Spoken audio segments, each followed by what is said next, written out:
Hey everybody, this is Jonathan with Bi-vocational Ministry. I'm sitting here in a parking lot at my local library, and I usually try to come here every month or so to just spend time here. I used to work at the library when I was in college, and I really love the environment, and I try to take advantage of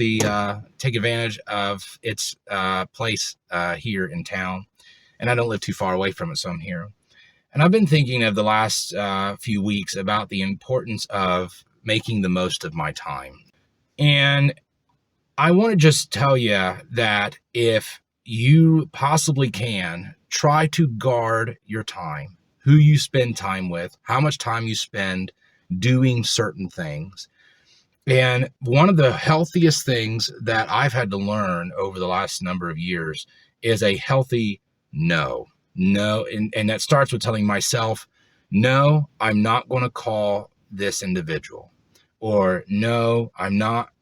If someone, I just received a phone call a couple months ago from someone that I haven't seen for a while, and and and sure enough, they're a nice individual. I think they're a nice individual and all that. And they're like, hey, we should get together for coffee. We should really get together. And I told him, I said, I just don't know if that's actually going to be possible. So if I'm in the area and I'm I'm available, I'll let you know. But I told him, I said, but don't be surprised if I don't call you very soon, because I told him, I said, because we're traveling right now. I was doing a lot of things for the church, and I just didn't know how soon I could go and make that possible. And one of the areas that I've struggled with, not so much the last few years, but the year, especially beginning in ministry, is understanding healthy boundaries in regards to people, time, and relationships. Not every invitation has to be responded to as a yes. Not every opportunity has to be responded to as, of course, I'll be there. I really think that Facebook and other social media platforms have really made us feel that our time is to be spread out as among as many people as possible. And we end up with a lot of surface level relationships that really don't have too much of a deep influence in our lives. And I know that right now I'm on a Facebook hiatus. I've taken a break from Facebook. I do this at least once a year, because it allows me to connect with the people who are in my life and the people who I'm ministering to, the people who are ministering to me. It helps me to consider what I am doing with my time and who I'm spending my time with. Are they relationships that are making me more like Christ, or relationships that are making me less like Christ? Are they relationships that are fruitful relationships in regards that they're going in a healthy direction, or are they relationships that are just, they usually lead to frustration or lead to me being relationally drained? And that stuff really matters. If you look at the ministry of Jesus, he could have spent his whole time arguing with the Pharisees.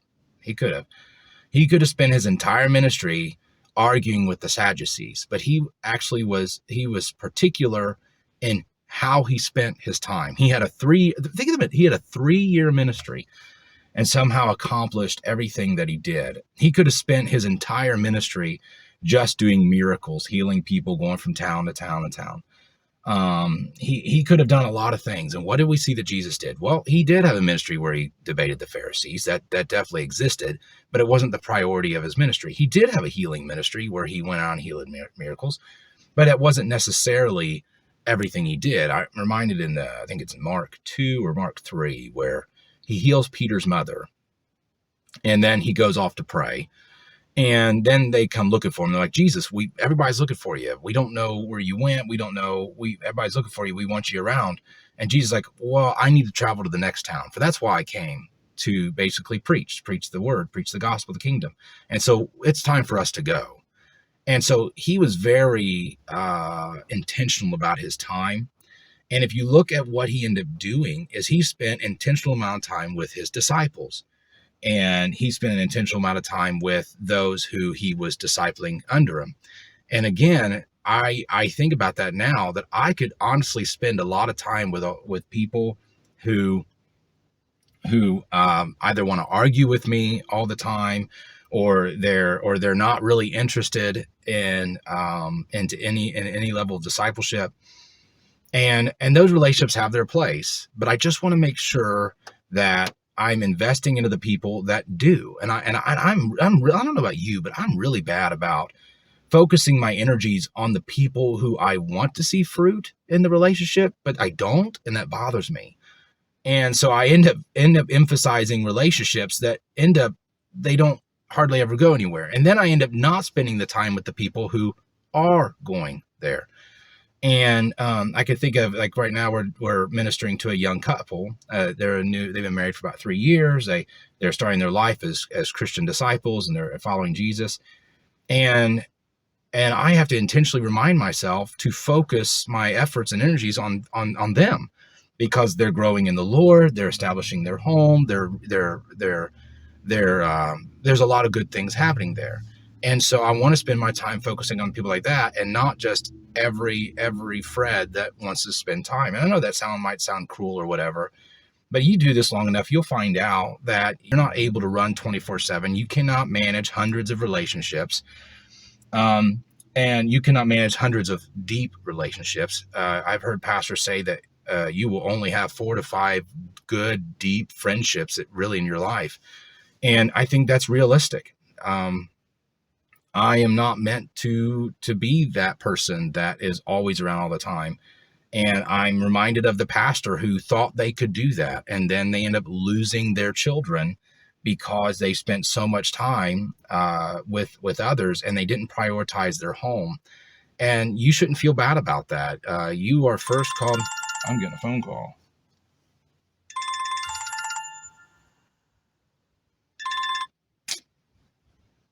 Scam likely. That is just another example of a waste of time.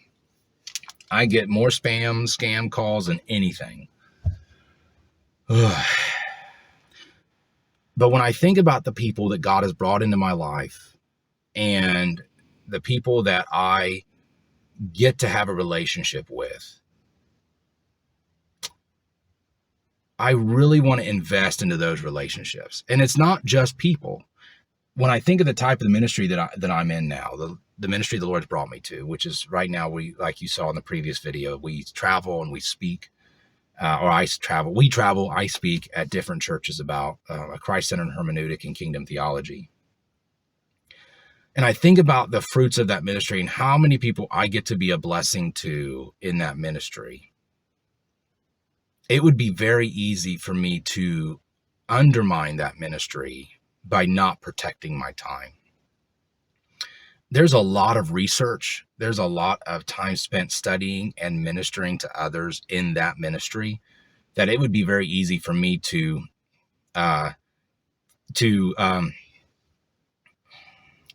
allow other things to creep into that space. And I have enough relationships that I honestly could be at the coffee shop every day, every morning, meeting with someone different, to talking about a meeting with someone, talking about stuff. And I could probably honestly spend a full-time job connecting with people. I really could. But it would really undermine what I feel like the Lord's doing in my life now. And if I'm not careful, I can allow that to control me and consume my time. And the same goes for you. If you have to be careful what your time is spent doing and who your time is spent with, because there are people, good people, and well-intentioned people, who will consume your time. And I personally don't get offended when someone says, "Hey, I love you, brother. I think what you're doing is great, but I want to focus my energies in this direction." In fact, I was talking to a pastor where I said those exact words to him. I said, "You need to be focusing your efforts and energies on your church." I said, he was pastoring a new church.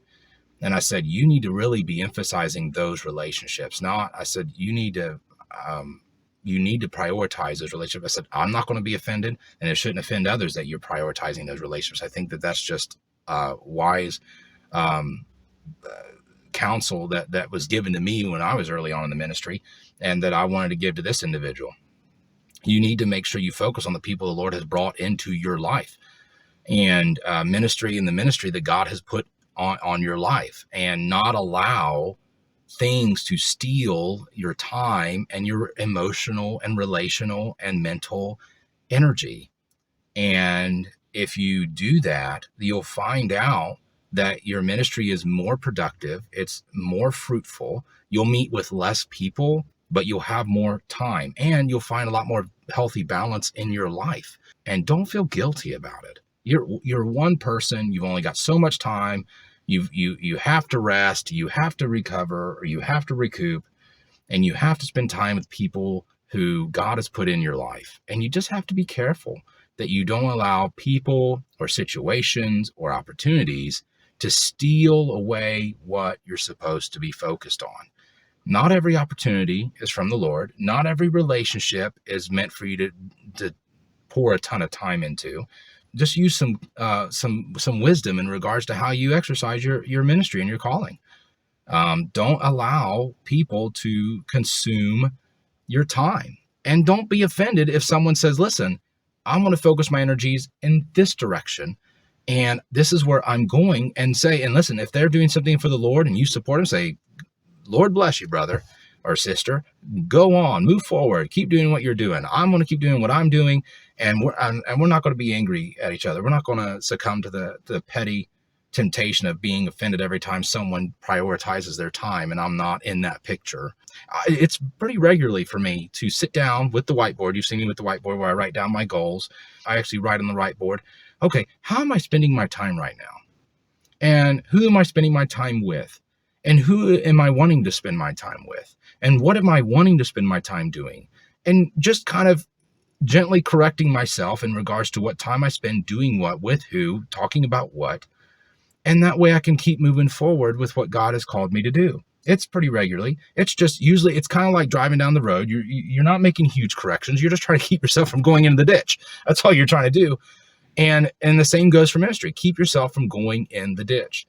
So that's my exhortation to you right now, is just guard your time, guard how you spend your time, learn a healthy no in regards to telling yourself no, and then politely telling others no, and learning how to say yes to the right things and no to the wrong things.